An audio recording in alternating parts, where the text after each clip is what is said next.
Hey guys, it's Max here. Hey guys, it's Max here. Hey guys, it's Max here. Welcome back to my channel. Before we get started, hit the subscribe button, turn on the notifications. Hey guys, it's Max here, and give the channel a huge thumbs up.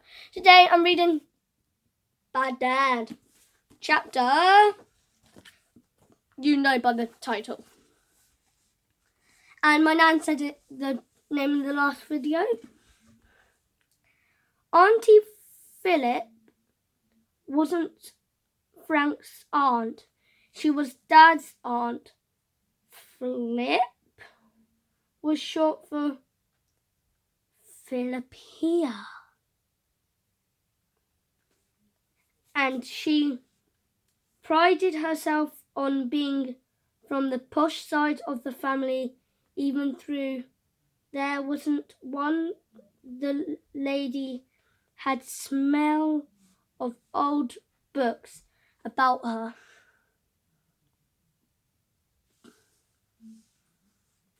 That was probably because she was a librarian. Thank you. Auntie Philip wore glasses with glass thicker than in a shark's tank. Her idea of an evening's entertainment was to bring a stack of her own unpublished poetry books over and read them out loud to the boy. Auntie Flip had written many volumes of poetry. Frank hated poetry.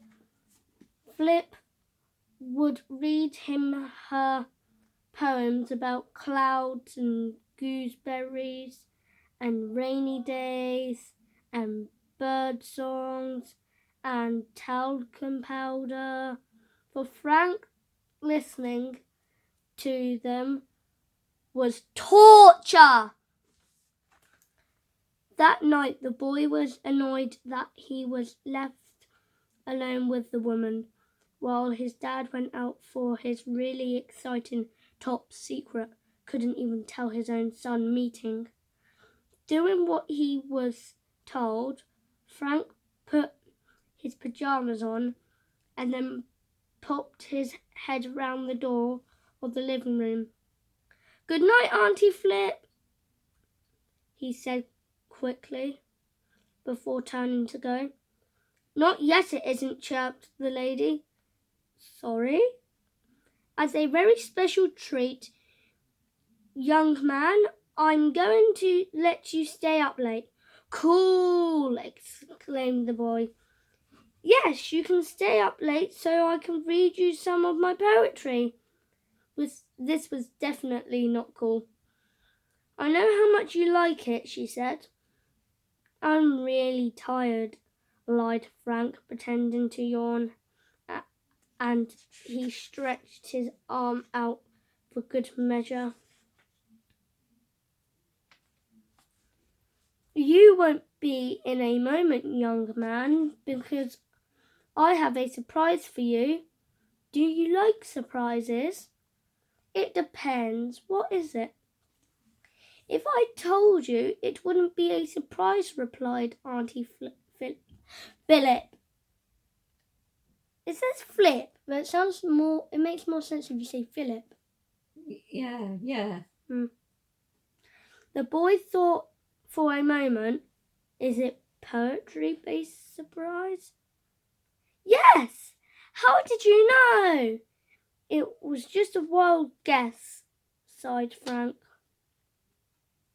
The lady clicked open her handbag and took out her leather-bound notebook. She held it in her hands as if it was a holy relic. Carefully, she turned the first page. "The first one this evening is a poem I wrote about you, Frank." Somehow, the thought of a poem about himself made Frank squirm. It was a similar feeling of unease as the time when Frank ate some sausages in the school canteen that hadn't been cooked properly, and he had to run to the toilet as he could feel his bottom was about to explode. Auntie Flip started making strange sounds with her mouth. It was like the noise of a braying horse. No! No! Next she began making humming noises in an ear, achingly high-pitched tone. It was like something running their fingers along the rim of glass. Wee!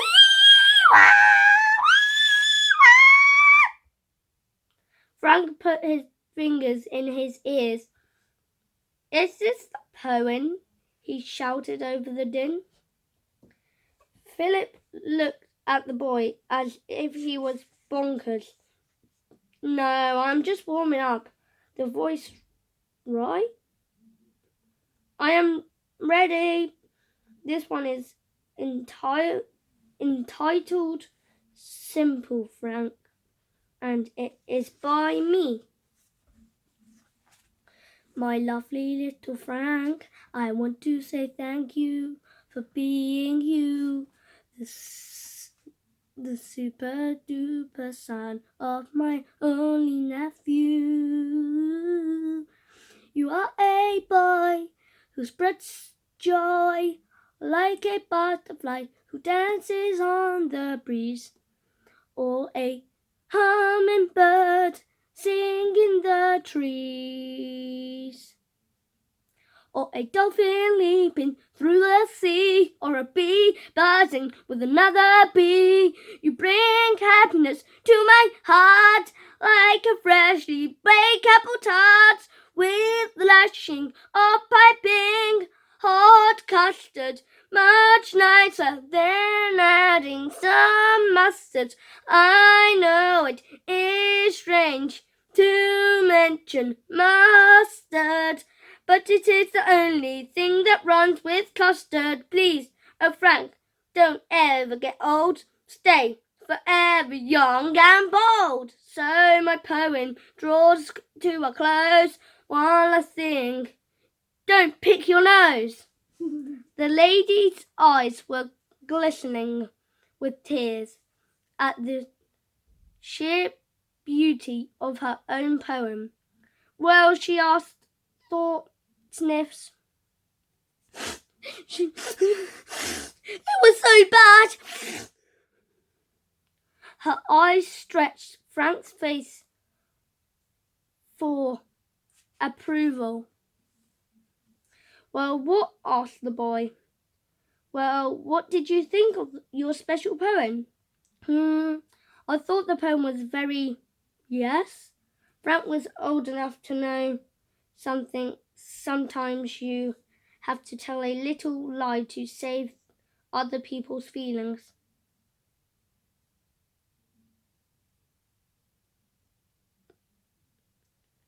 Poetic.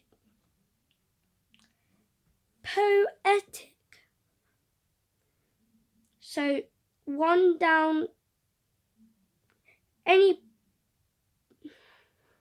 It was very poetic poem. The lady was overjoyed that... Thank you so much! That is high praise. Any poet wants their poems to be poetic. So one down, 99 to go. Is it I need to pathetic or go... is it perfect? P-O-T...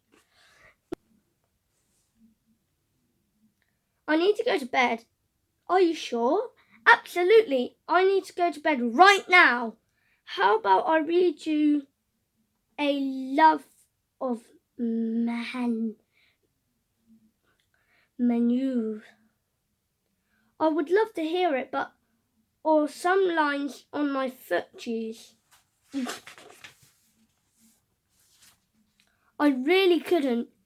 You are going to adore old to a puddle. Plop, plop, plop, the rain goes plop. No, I mean no. The lady took her. What do you mean no? I mean thank you, but no, I just feel so emotional after listening to the beautiful one you wrote about me. Auntie Flip nodded her head. Of course, I forgot the raw power of my verse. I bid you good night. The lady opened her arms to give the boy a hug. Reluctantly, the boy paced towards her. She always squeezed him too tight.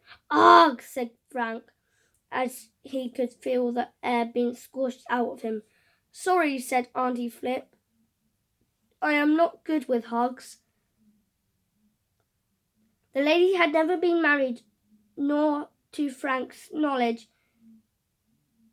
ever had a romance. He guessed she hadn't had many hugs in her life. Good night, said the